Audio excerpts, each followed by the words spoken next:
Hello, welcome listeners. This is the SKYLIT Books podcast. You are listening to Sina Grace today. I am here with celebrated author Jim Rugg. He is an Eisner Award and Ignatz winning cartoonist, designer, zine maker, and illustrator. His books include Hulk Grand Design, the Street Angel series, The Plain Janes, Octobriana 1976, Supermag, and Aphrodisiac. He is the co-creator of YouTube's Cartoonist Kayfabe channel. His comics are part of the Smithsonian Permanent Collection and the National Archives, and he taught visual storytelling at the School of Visual Arts and the Animation Workshop in Denmark. Jim Rugg lives and draws in Pittsburgh, and we are here today to chat about Wolverine Weapon X from the Marvel Age of Comics line. Hi, Jim. How are you? Hey, Sina. I'm great. It's good to see you, my friend. It's good to see you. Yeah, we have a very long and personal history because I met you years ago, years and years, as a Street Angel fan.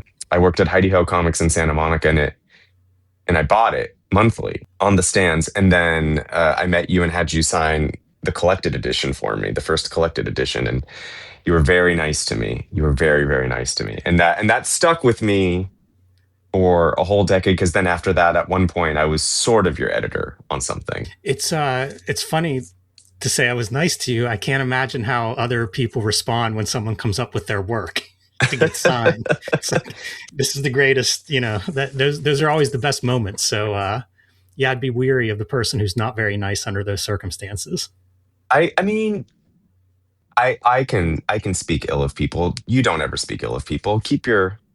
Keep things clean on your end of the street. But people in indie comics can be weird because I think indie comic creators aren't making a lot of money. They're doing it because it's almost like, second nature. And usually there is something a little like Loganistic, something a little Weapon X that makes the work so good, but it kind of makes them savage animals.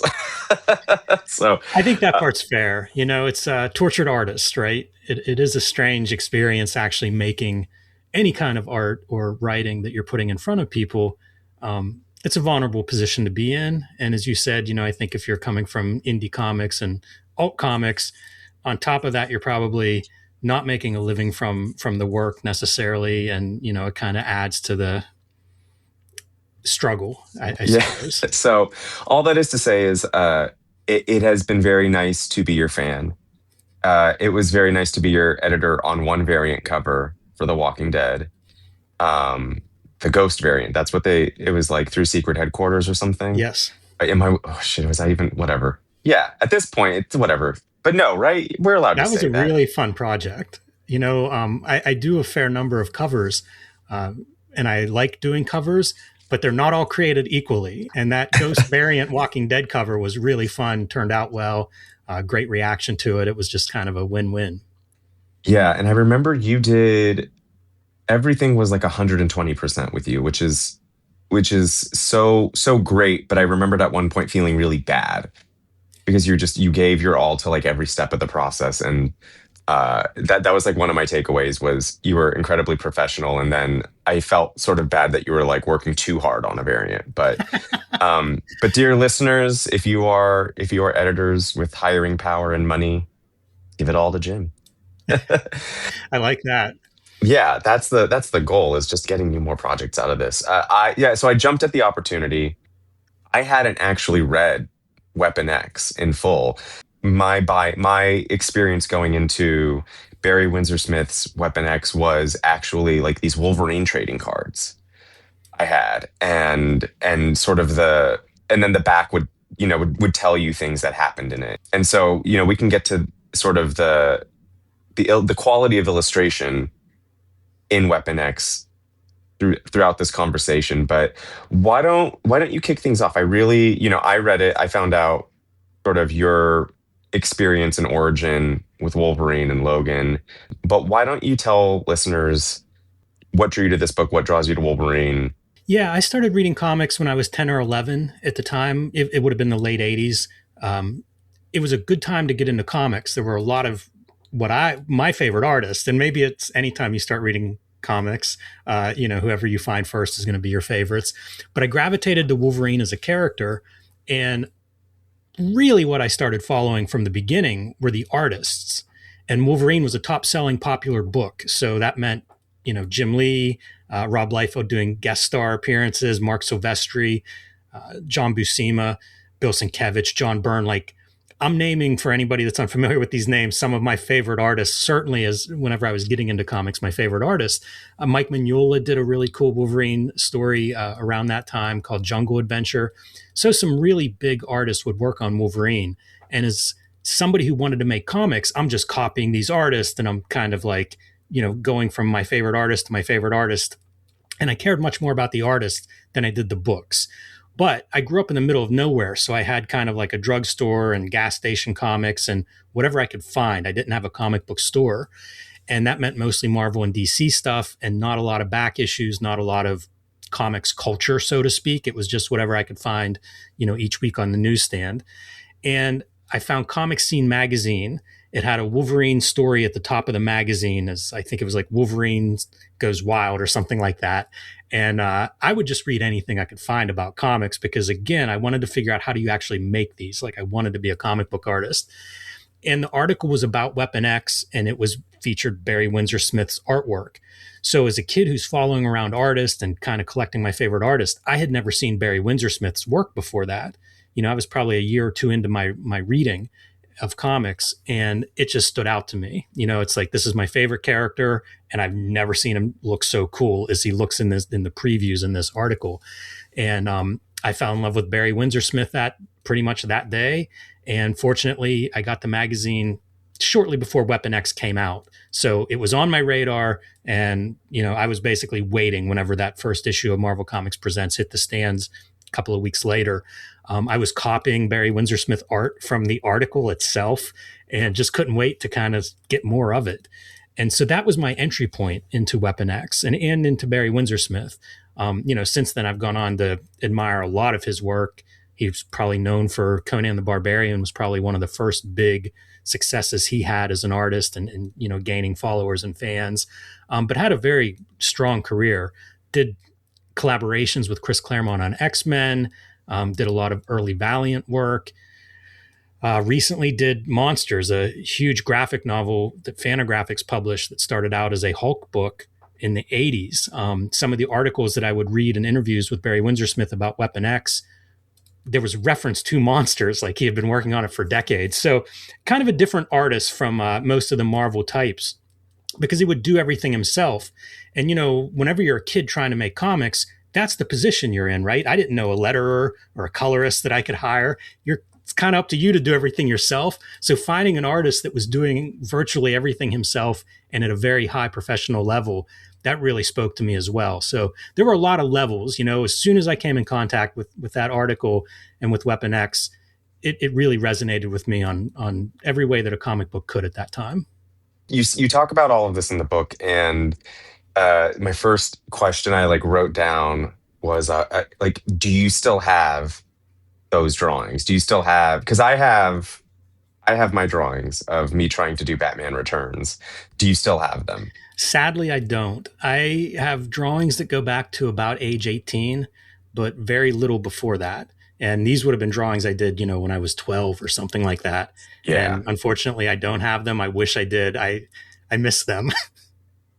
Because I was going to say you're missing. Well, I thought, oh, maybe it's a legal thing why it's not included in the book. And then it's not, if you had them, I'd be like, well, come on, that's part of the PR cycle. You got to show these things. But anyway, not a missed opportunity. I considered it. I think I even offered to my editor that I could basically recreate them. Only you can also be like, I can draw like 12-year-old me trying to draw like Barry Windsor Smith. Only you can do that. It's funny, I considered just doing it because, like you said, it would be great for either publicity or to include in the book. Like, that would be a really cool, the book is loaded with images. Yeah. So it would be a really cool image to add in there. And I did consider that, but I thought, I can't really fake that. I think you could, but it's just not worth your time. There's other things to do. Yeah, I think Wolverine is such a personal character for everybody, and gets everyone in that gut space of like, I'm drawn to this character, whether I like it, don't like it, or whatnot. And the other question I had is, talking about how it was to get comics back then? Because you also talked about the distribution model and everything. Did you have the trouble of like sometimes you just like wouldn't get the comics in order, or they wouldn't get it, or like were you able to follow this as it came out? I was able to buy all of them off the newsstand, and I still have my set that I bought. Some of the images that are in this book are scans of my original copies. The harder part for me to follow is it was a biweekly book, 13 parts, so 6.5 months, to get all of them. The harder thing to follow is the story is very strange in these like short fragments. Certain things repeat, and I remember I loved the art. I was, really kind of drawn to it. It's violent, like all the stuff I wanted at that age, but it wasn't that clear to me story wise. And it's a story that I've revisited a couple of times in my life. And whenever I've gone back to it, I feel like it makes a lot more sense in a collected in the graphic novel format rather than trying to sort of remember details from, months ago. There's these kind of Barry Windsor Smith's storytelling is he's not really handing it to you. You really have to kind of like work a little bit as a reader and look closely at the images and go back and forth between the text and images. And so there was a lot I missed at that early age in terms of the narrative that make a lot more sense now, having reread it and probably having become more, I don't know, mature or sophisticated as a comics reader, as I've grown up. So you talk about in the book that this was produced, like Barry Windsor Smith did the stories out of sequence. Like I think, what is it, chapter 5 was drawn first, and Mhm. then he has a bad car accident. And for you as a reader, you're 12 years old. A, could you feel any of that, or did you feel like you were being asked to work for your your comic treat? Or did you also know about it? Was it publicized as a fan, or was this in your research later that you found out, oh, this was not drawn in sequence? I can't remember when I knew that it wasn't drawn in sequence. It wasn't something I knew the first time I encountered the work. I knew very little. Like a lot of the stuff that I have learned for the book is many years later. I would pick up every interview I could as research for the book. Some of that I had already read, but for the most part, a lot of that behind the scenes information, like the car accident, I didn't know about. Totally coincidentally, a friend of mine sent me an issue of Comic Shop News, which is like a free weekly uh, newspaper kind of thing that I think it's been published since sometime in the 80s. But a friend sent me some of that stuff because I like sort of the advertisements and the history of these, promotional items. And it happened to have the first mention of Weapon X on the cover, and it was from 1988, which was, it was published in 1991, the actual Weapon X. So it was very lucky to just come across this one issue where it's mentioned 3 years ahead of time. And it's kind of neat to see like how early it, not just Barry Windsor Smith was working on it, but it was like Marvel had started publicizing it, at that early stage. And then reading interviews is when I came across that he had a delay due to a car accident. And because he does everything himself on it, with the exception of a co-letterer, it takes a lot longer than if you have a team that are all doing kind of a specialized job. So it was interesting to see it pop up that early in print. But if you read like old issues of Comics Journal or Comic Scene or even Marvel Age, that it's not uncommon to see these works. I mentioned Barry Windsor Smith working on Monster for decades, and so you'd see little bits of it here and there in interviews. There's a Marvel Age from the mid 80s that has Frank Miller's Elektra Lives Again pages, and that book doesn't come out until 1990 or 1991 either. So, some of these bigger projects, the more ambitious projects, especially in the 80s, I don't know that comics were very ready for graphic novels, and some of these Yes. projects that were a little bit more ambitious, sometimes you would hear them mention, and then it would be a year or two. Steve Gerber and Kevin Nolan's Man Thing graphic novel was another one of those that I read about probably in the early 90s, and it wasn't published until the 2000s. So this would happen, I think, quite a bit. Just the nature of making graphic novels is, as you know, Sina, it takes time. Life can interfere, and in the case of Weapon X, it did. But I did not know that as a reader. It's so wild thinking about, he's just so, I don't want to say bratty, and I don't want to say brat, like the term, because we're a whole summer away from brat summer, and so we don't, but there's something so kind of either punk rock or rock and roll about, he took this huge character, and did what he wanted. And it's interesting because I think, correct me if I'm wrong, as I understand, like they waited till he had the whole thing done. And that's kind of why they let him do what he wanted, because they were like, we didn't think you'd finish it. That's am I remembering right? Is that what Yeah, happened? that's I'm pretty sure that's exactly what happened. And it's so wild to me. If this thing was all done, the disjointedness is intentional then, because if he had time to stop and look back, and he could have said something completely different. And instead, it's pretty like iconic, I guess. It's just for him to be like, no, that's it. Like that's what I did. And you do a great job of sort of pointing out that this book is about trauma, and it's a part of Wolverine's history that like we may never know the exact full truth, because it's just, marred in like pain and misery.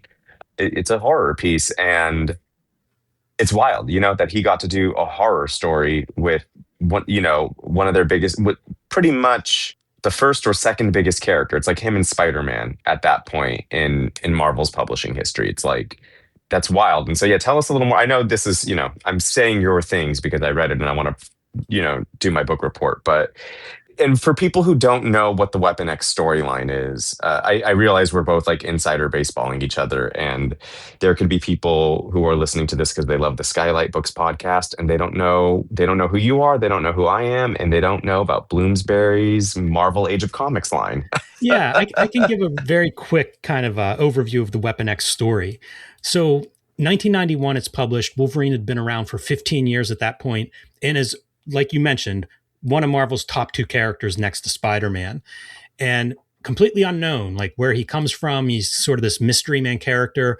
The letters pages in the comics would, if anything was referenced to his history, they would dwell on that in the letters page, because it was, unusual for a popular character or a superhero to not know their origin. And so Weapon X was promoted as the origin of Wolverine. And in the story, it's not exactly clear when, but let's say the early 60s. I think Barry Windsor Smith in an interview said the early 60s. And he's abducted by, Wolverine is a Canadian kind of military agent type who's not doing well. He's on drugs, he's drinking, he shot a man at the firing range.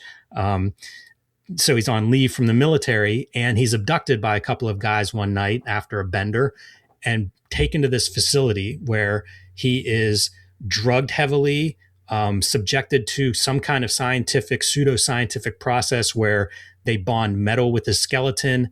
They find out that he's a mutant with a healing factor. It's implied that somebody higher up knows this. That's why he's chosen for the project, so that he can endure this trauma. And this group, kind of like a CIA type group, is trying to make the perfect weapon.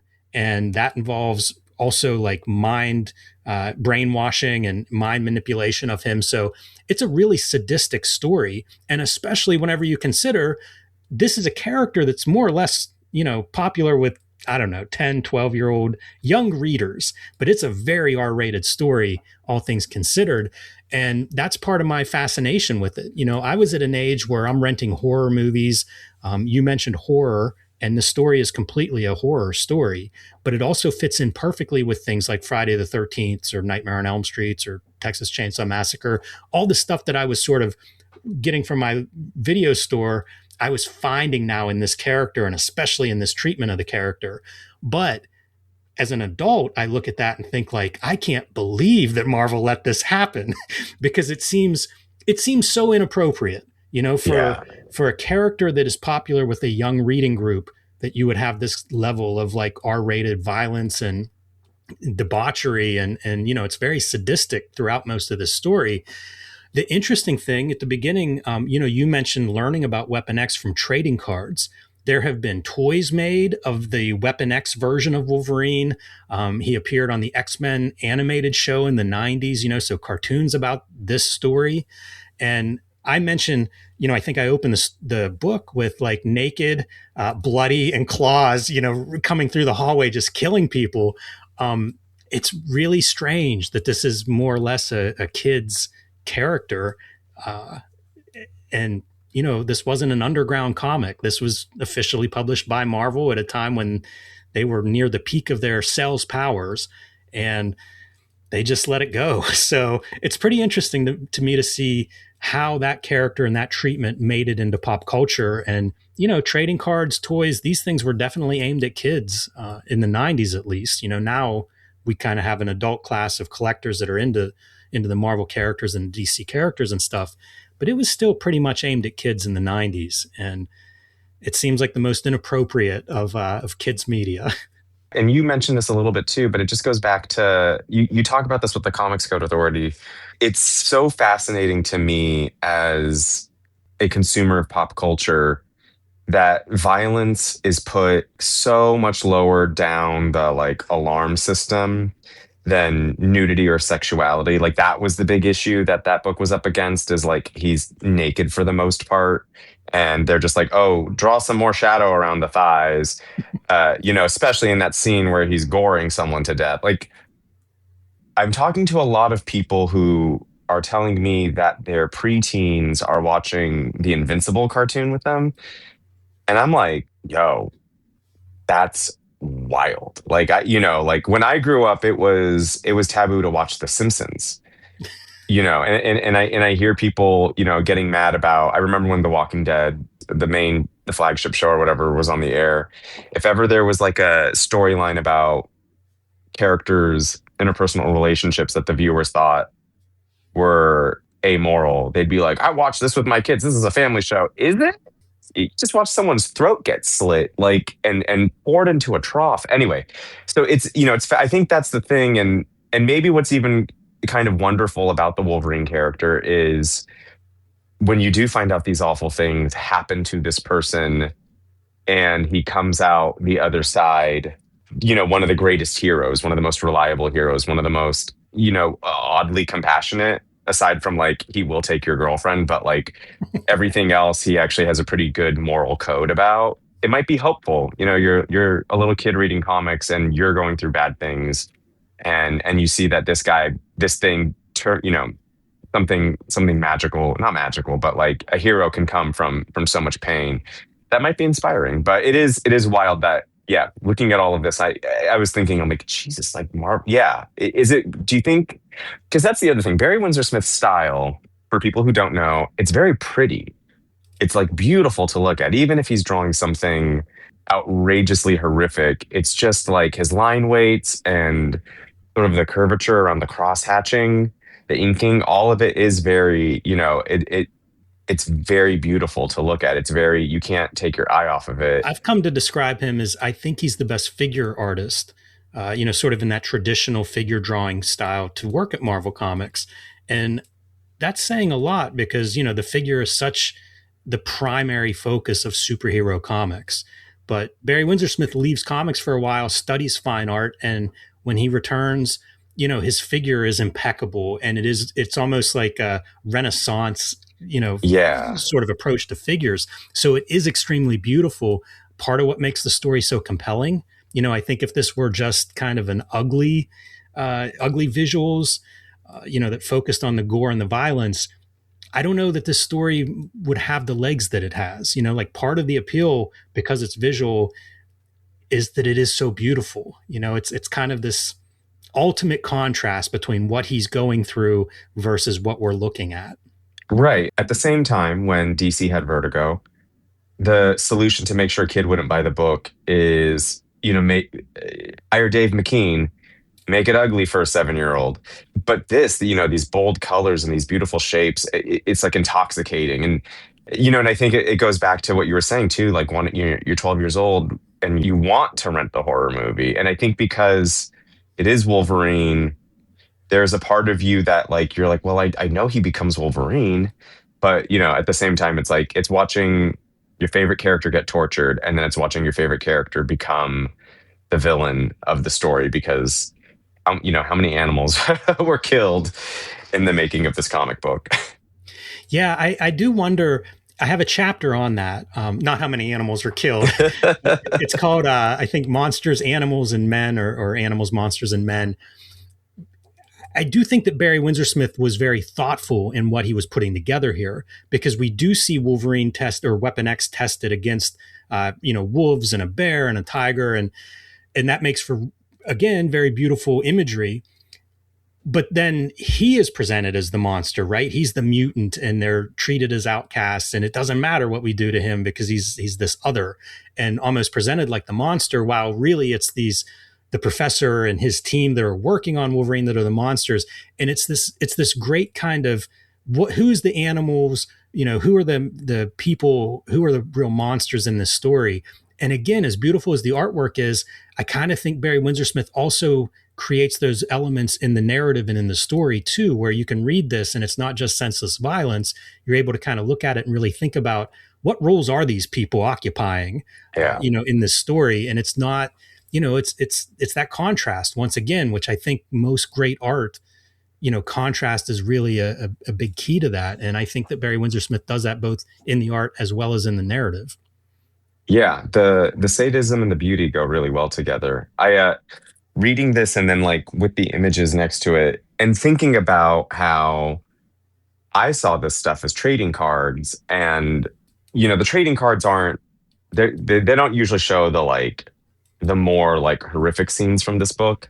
But I just like was thinking back to a conversation I had with a friend many, many years ago in college, and we're talking about Spawn, and we're talking about Greg Capullo's artwork, and he was like, "Man, Spawn in the woods with like an owl flying and a wolf next to him, and he's like holding a bat, like a wooden bat with nails in it." He's like, "Man, that was fucking poetry to a 13-year-old." Or like, yeah, like Spawn on a snow-capped hill in the night with like, the moon kind of like outlined behind him. He's like, "That was poetry, man." Spawn on a cross. And I think some of these pictures, like just watching like a gnarled Weapon X, like, kind of trudging through the woods, it's poetry for a 13-year-old boy. He did such a good job of that. And you said it yourself too in the book that like putting him in the woods really gave Barry Windsor Smith the sort of like freedom to create these beautiful like images, tableaus, moments. Yeah, it's incredible. Again, going back to the beauty of Barry Windsor Smith's work. I even write about, there's basically two settings. It's that unforgiving Canadian winter, woodlands, versus the interior of this facility where they're at. And I compare it to like the set of 2001: A Space Odyssey or something, because it's a blacklight poster, for lack of a better description, of like geometric colored shapes as backgrounds, but hard edges, inside this dark facility. Even that I find beautiful. I'm a huge fan of blacklight art, and it feels like this psychedelic fortress where they have him, where they're doing these tests. It's a really cool upgrade to the mad scientist laboratory, that I would have seen in monster movies as a kid, or maybe in Bernie Wrightson's Frankenstein drawings or something. This is an updated version of that, where we're getting like kind of that 60s, 70s sci-fi setting, but it looks beautiful, the way Barry Windsor Smith draws it. And same with that Canadian landscape. It's in the snow. He's coloring shadows that he's not even outlining. The color is another beautiful element of this book. Probably one of the most sophisticated coloring jobs that Marvel ever published.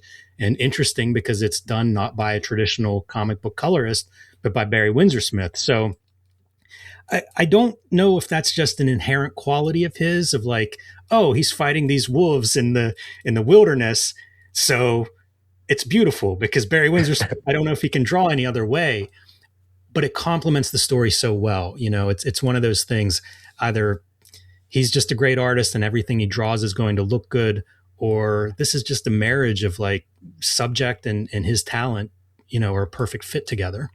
I mean, yeah, yes and no. Insofar as you point out some really like gnarly, grisly, like Cronenberg-esque moments, and they're ugly. Like they're scary, they're ugly.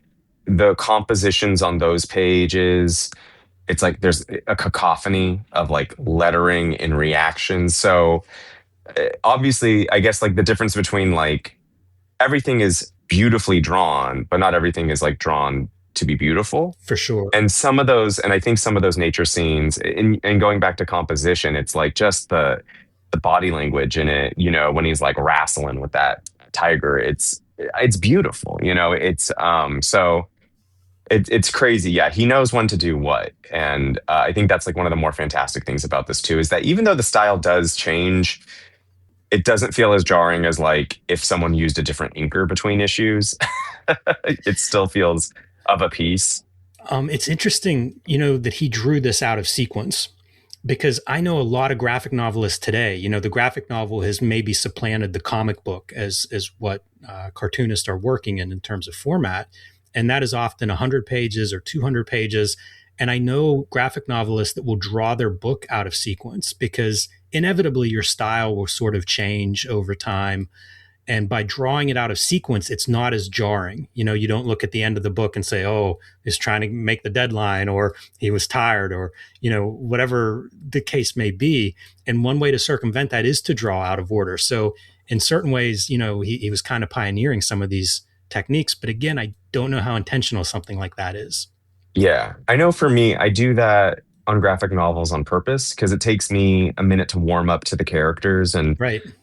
like I wrote and drew a Superman graphic novel, and some of those early pages are like they need to be the best pages in the book. Right. You're meeting Clark Kent for the first time, and he's flying in a double page spread, and I did not want that to be day 3 on this 6-month process. And so I told the editor, I was like, I'm going to start off with some like easy pages here and some easy pages there, just to like, it took me a long time, if not the whole book, to figure out how I would draw my Lana Lang. And I don't know that I ever got there, but at least the first time you see her is not the worst time you see her.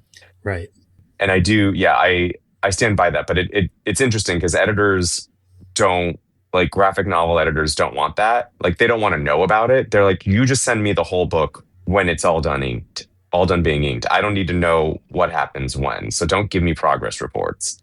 Just do it. Just do it all. Like don't talk to me for 4 months. And that's a big trust fall that I'm learning to land with. but but yeah, no, all of this stuff, Barry Windsor Smith doing it just feels punk rock and bratty.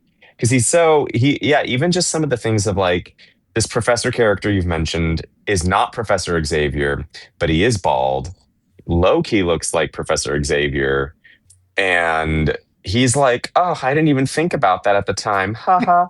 And it's like, you can't tell if he's actually even being honest with you in that interview, like, or if he did kind of want to be like a little punk about it. And there's other things too, where like, yeah, same with when it takes place. He's like, oh, I can't be bothered. I can't be bothered to know when it took place. It's around here, or around then, which is actually a gift, I think, in making it timeless. Because with Wolverine and with like how fragmented and fucked up his memory is, like it's for the better that some things look very futuristic, and something else is like someone's being handed a rotary phone, or what have you. It worked out for this book. Yeah, 100% it did. I mentioned the early 60s, and part of the reason I did come across him saying something to that effect, but I also wanted to kind of like parallel it with the idea of this is when the Marvel Universe is being created. Mhm. Weapon X is also being created in that time frame. And I think that's kind of a neat parallel. Again, I don't know how much Barry Windsor Smith was thinking that way. In a lot of ways, I think he was just focusing on this is a cool 8-page story, and this is a cool 8-page story, and oh, now I should do one in between to kind of tie it together as a complete work. But that's how I think a lot of great work is. You go back and you reread it, and you kind of find these pieces that add meaning. Yeah. That maybe make the work. I think a lot of times, anytime we're telling a story or we're creating artwork, there are things that go in that the creator is not necessarily thinking of, at least not consciously. And, a critic or a reader or an audience can pull those things out. They can kind of bring their own experience to it. It's a mirror in a way that you're reflecting what you bring to it. And for me, having that setting made a lot of sense. But at the same time, superhero origins are complicated. We don't want 100-year-old Batman. We can't set that in the 30s whenever it first appeared. And, as time goes on, probably the Weapon X setting will sort of move along with that timeline. Although with Wolverine conveniently having a healing factor and being very old, it's not as much of an issue as with a human character like a Batman or a Peter Parker, for instance. So, yeah, I don't know. I don't know. In interviews, Barry Windsor Smith, to your point, there are things he's not interested in. Like he said, he came to this character because Wolverine had no backstory. He didn't want to be bothered to be reading continuity to try to figure out, what happened when to these different characters. And he picked Wolverine as a character to use because he didn't have to read any backstory on him. So Yeah, it it's a was so different way to work. it's a great flippant attitude that, it's like I need to use more of, I guess. But so also one thing before I forget, because I wanted to mention it, and there's not much to say beyond me trying to recommend listeners grab this book. But like as I mentioned to you, like I talked to Chris Ryle about the Daredevil Born Again book from this line, and he's coming at it from a completely different perspective than you are, because you're such a fan of like process in this really interesting way. So for listeners, like there's a whole chapter about color theory, color use, like gradients and all that. There's like a color chart. That's not in the other ones. That's on the other Marvel Age of Comics books. That's only when you get it from Jim Rugg. So it's great to watch your mind look at this piece from so many different angles. This is not a question. This is just a comment. But on that note, how did this come on your lap? Did they come to you and they said, "Hey," and then did you pick from a list, or were you like, "I'll only do it if it's this"? Did you pull a Barry Windsor Smith yourself and I did not come in? pull Barry Windsor Smith. I have been looking up, like going through emails to figure out how did this start, because like, I never know when I meet people, because when I meet them, who knows if we're going to become friends or something like that. I can't say the first time that I met you, you have a better memory of that than I do. I was excited. No, I love it. But, like I know probably subsequent hangouts with you is how I know you, because we developed a friendship. I have an email where the editor had reached out that telling me about the line, because it's from the same editor, same publisher as the 33 and a third music series, which I'm a fan of. And so they explained that they had gotten a license to do a similar treatment with Marvel Comics, and was I interested in pitching them something? And I pitched them, I think it was like 8 ideas. And this was one of my top choices. And this is the one that they came back and was like, we like this. We like the sound of this one. Some of it had to do with other books that they already had going. I had pitched a Frank Miller Daredevil. They already had one of those by Chris Ryall that, you mentioned. And so, I didn't pull a Barry Windsor Smith. There were several ideas that I'm happy to tackle, but the Weapon X was definitely one of my top choices. So I was thrilled whenever they came back with that. This is no secret. If anyone wants to write one of those 33 and a third books, you can submit. And I was like, oh, that seems fun. I would do something like that. And then I looked at the submission requirements, and it's just a lot of like, I get it. They're getting strangers. So, and untested strangers at that. So it's a lot of stuff that they need for them to be like, yeah, all right, we'll do it, kid. We'll do this little, 88-page book for you. Was it like that for this, or because you're a known quantity, did you kind of get by on lighter materials? Because for people who don't know, the 33 and a third, you have to, I think, you have to fully write 2 to 3 chapters. You have to have it outlined. You have to have the chapter breakdowns. You also have to include like your marketing plan. There was some of that. And I'm Okay. not going to remember the exact details, but I do remember doing a very detailed breakdown of like, these are the chapters, and, like doing a summary of what the chapters were or a description of them. I remember saying to somebody, I felt like I had written half of the book. Like at that point, I had done kind of the groundwork where if Yeah. this goes, I've got all the work kind of really far along in the process. It was a good stage to get some feedback. I think I combined a couple of chapters. There wasn't a major amount of change, or most of the feedback was very positive. Like the overall experience of writing this was fantastic. It's the first time I've tried to write something like this, and it went really well. I was really happy with the whole experience. But the proposal stage was very detailed, and I think that helped me in the long run, because it was almost like there were 2 main writing sessions. One was doing that proposal, which kind of organized my thoughts, and then the other part was after they took a look and gave me some notes. Okay, go write this now. And I had a very clear blueprint of what I was, what I needed to do from that point forward. for people listening, the book is broken into like 13 parts, which mirrors the original serialization of the story. And it allowed me to write each part as almost like a standalone essay. I mean, they certainly fit together. I don't know how well any of them would really stand alone, but I was able to approach it that way. So it made it a lot easier than if I were sitting down and like, you need to write 25,000 words, go. It Right. was much more kind of like baby steps, which helped me a lot because, again, being new to this, part of the appeal was I've never written a book. Let me give this a Yeah. try, So that's exciting from a creative standpoint, but it could be very daunting. And I was happy with the amount of editorial support I received along the way. Oh, yeah. So it sounds like very similar, and that's a good thing. That sounds, with the way Yeah, you say and it, I like it. you mentioned that I'm a known quantity, but I don't know how much of a known quantity I would be for something like this. I hadn't done anything like this. It's one thing to talk about it on YouTube. It's another thing to actually deliver, something they can publish. So I don't know if everybody, I don't know if all the authors had the same experience because I'm sure, some of them are certainly experienced writers. They may approach them differently. I'm not sure. Well, it's it was a great read. It made me like love Wolverine all the more and feel bad for him. I think, I forget just how bad that whole Weapon X experiment was. And it also just like reminded me I have so many Barry Windsor Smith books I just need to pull out and look at again. They're so good. Jim, I'm ending on some softballs for you. Okay. Sorry. We dove in and I just want to ease you out, want to sunset you in the softest way possible. No old man Logan ending here. Oh, actually, that's another one. How do you feel? So this was the first, sort of like, all right, here's the first time we're going to talk about Wolverine's origins, and it went well. I'll let readers find out what Chris Claremont thought. We don't need to talk about it here. Let's leave that for the book.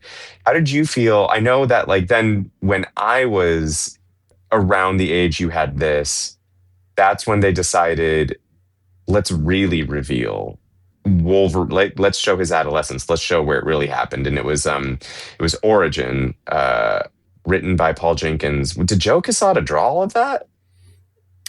Was it Andy Kubert, maybe? Okay, yeah, I can't remember.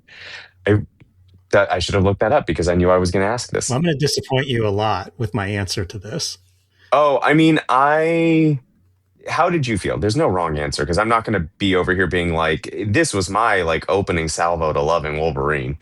I've never read it. Oh, that is a disappointing answer. That's a Yeah, I you told can't you. you can't you can't yes and that. No, I Uh, can't add too much to that conversation. My reading, as I discovered comic book shops, I had a profound moment shortly after Weapon X and in the early maybe 94, 95. I went to a convention in Ohio and I randomly got a copy of Chester Brown's I Never Liked You. This is an autobiographical story of Chester Brown, the cartoonist, in middle school. And he's, mhm. striking out with girls and being bullied, and his home life is tumultuous and he's awkward. And I remember reading that and literally changing, like, oh, I used to love Wolverine, like that's who I would relate to. He's short and, people are always trying to pick on him or whatever. And then I read about like an eighth grader, and I was probably 15 or 16 at the time. But I remember reading I Never Liked You and being like, oh, I can relate to all of this. This is so much more like it blew my mind as a comics reader. And I really started to move away from the Marvel stuff into independent comics. I found The Crow around that time. And my reading habits have always kind of gone in these directions, like I'm just obsessed with whatever it is. In this case, it was Marvel and Wolverine for 5 years. And then it was, alternative comics. And so at that point, whenever they were telling the Wolverine as a youth, I wasn't there for that one. You're not the kind of comics fan that just can't be stopped. Like when I worked at the comic store, there are these people that are just like they're just buying it because they have to, and it's a little bit of that, just like they're like Grey's Anatomy fans, where they're like, oh my god, put me out of my own misery, like I can't stop. But especially when they're like you're going through a bad run of a hero or a character's or a team's journey, and it's like, Oh God, please. Like I just wish it would end, but I've I known can't so many stop readers myself. like that, and they're so tortured. They feel that Yeah. loyalty to the book or the character, but unfortunately, they don't like what is happening, and they're just kind of stuck. I am not a completist, and whenever I stopped being a completist, in certain ways, my life improved. But I Yeah. also think the highs and lows sort of came closer together. So it's a trade off, but yeah, I'm not a completist. Like I remember watching Lost all the way through and being so angry because I did not enjoy the last couple of seasons, let alone the finale. And it was always like I felt like I was just sticking with it till the end because, the end was in sight. And after that, I was like, you know what? When I'm not enjoying something, I'm out. Like life is Yeah. short. I'm not giving it that time if I really don't enjoy it. And that might be whenever I stop being a completist, but I don't have that problem. I have other problems, but not that one. It's a better Zen place to be, you know? It gives you agency to just be like, this isn't bringing me joy, especially when you're doing something like buying periodicals that take up a ton of space. Well, it's good for back issues because the other thing that happens is I go shopping and, dollar bin diving, and you often find a part of a story rather than the whole story. And if you're too much of a completist, that can be a real problem. But I'm like, I'll try this issue. And if I like it, I'll track the rest down. And if I don't, no big deal. Um, Yeah. so Well, kind of works out. I'm like you. I follow artists, and so the thing I do if I go to comic stores, like an easy, like, all right, like, the easy mission I have behind my eyes is I like to look at the Gen 13 back issues because that's my sort of dream thing is like, give me that. Like, I know how to do that right. It's been done wrong a lot of times. You don't know what you're doing. Listen to me. And so, but I never really like held on to or kept many of them. I think the only ones I ever really truly held on to as a kid were the Adam Warren earlier ones, not I was even going when to he took say over that. as writer. Yeah, the Grunge the movie thing and Magical Drama Queen Roxy are like truly some of my favorite I comic love books. those And comics. but yeah, and I was also so judgmental when I was younger. It's like, like someone, I don't think Alan Davis ever drew Gen 13, but it's like you should never have him draw Gen 13. You know what I mean? And like, I love Tom Coker.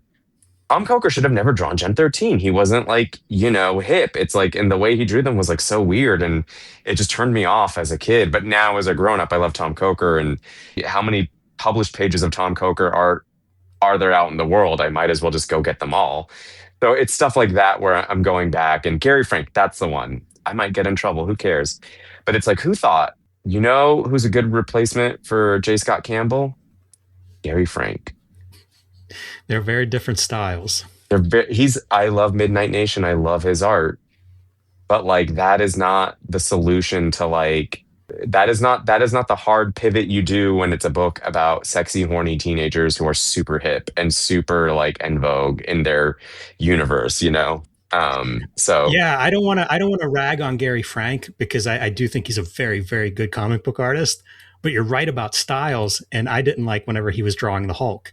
So oh see it's another I one where his style is so clean in a way. It's like that doesn't fit this character. Like I need savage. I need kind of rough and it's a casting thing. Again, like I yeah, said, it it's like is. I remembered being so entranced by he did a book at Top Cow called Midnight Nation that J. Michael Mhm. Straczynski wrote, and I think they reteamed for what was it, Squadron Supreme or something. And once again, it was a good pairing. And on that one, I think he got a really cool colorist too. That was like that hybrid of it's like a little bit like liquid level, like overly glossy coloring, but like a slight painterly sheen over it. And that really worked for him. And then he did some stuff at DC with Jeff Johns that also really, really worked. But yeah, it's just casting. Like it's not his fault that like being a competent storyteller isn't the X factor. The X factor needs to be like with Generation X and Chris Bachalo. It's like that's you just need this kind of like uniqueness when you're drawing horny teenagers. That's just my opinion. But that's my back issue thing. And I have no if I'm not trying to complete. I'm just trying to kind of be like, well, I never read this back then. Like, let's see what it looks like. Let's see if I was right. Oh, I was wrong.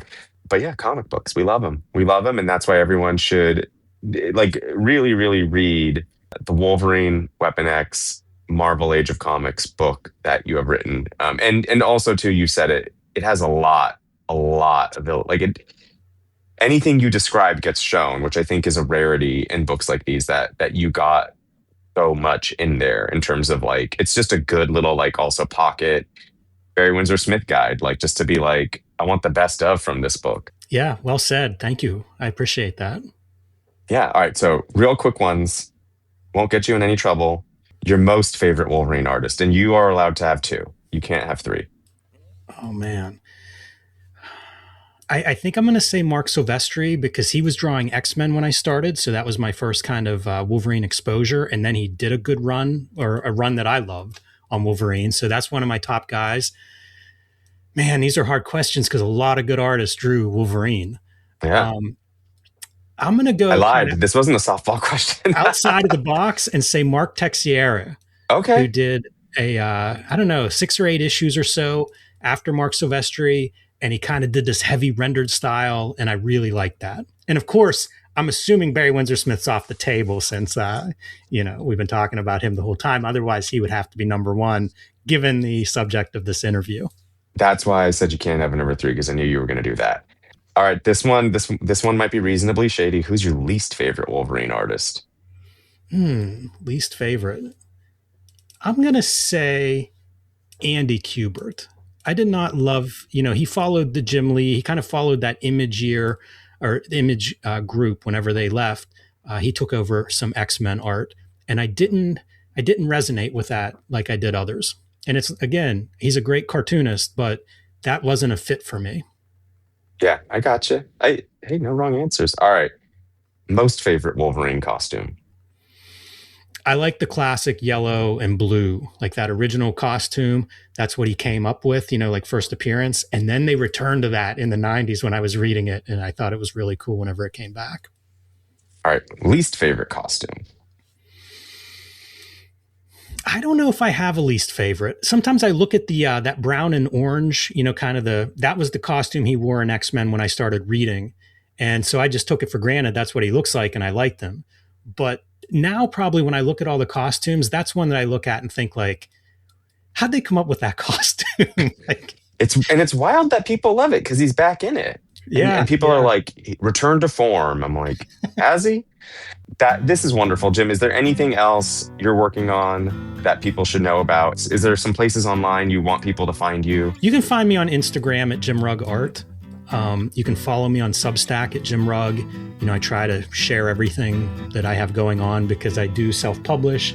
I am working right now with Gary V for V Friends. I have a new V Friend book actually coming out this week. And that's a line of comics based on his characters. Like this is one that I had done. I realized this is audio. So it says V Friends, yeah. V-E-E. One that I had done was called Farm Fights. It was a funny animal wrestling comic. So they kind of go in a lot of different genre directions and different styles. The one that I have coming out next is called Confident Cobra. And it's kind of a kung fu type story featuring a cobra, which is surprisingly hard to draw. That was one that I needed a couple practice pages before I figured that one out. I'm designing Steve Bissett's Tyrant collections, which we kickstarted. Depending when this airs, you may still be able to add that. I'm very proud and excited for that one. It's one of my favorite comics. It's a biography of a T-Rex that Stephen Bissett, a comics master, in my opinion, did in the 90s. So this is the first time it's been collected. And I'm a part of Power Pulp Comics. And this is a collection of self-publishers. I do a lot of self-publishing. So you can find my work there, and that's powerpulpcomics.com. There are now over 40 of us, and it runs the gamut from young cartoonists to veterans like Rick Veitch is a member of Power Pulp Comics. So, if you're looking to try indie comics, it's a really great place to be able to sample a lot of different people's work. Awesome. Well, thank you again for joining us, and look forward to chatting with you in the future and knowing you for like 20 more years. Yeah, man. I can't wait till we cross paths again. Thank you so much, Sina. This has been a lot of fun. Thanks for listening to this episode of the SKYLIT Books podcast series. We hope you enjoyed it. If you'd like to check out the book featured in this episode or others, please visit skylitbooks.com. If you're in the Los Angeles area, stop by for one of our live in-person author events. You can find a calendar on our website. If you like this podcast, leave us a review. It really helps us out. Our music is by Duck the Piano Wire. Until next time.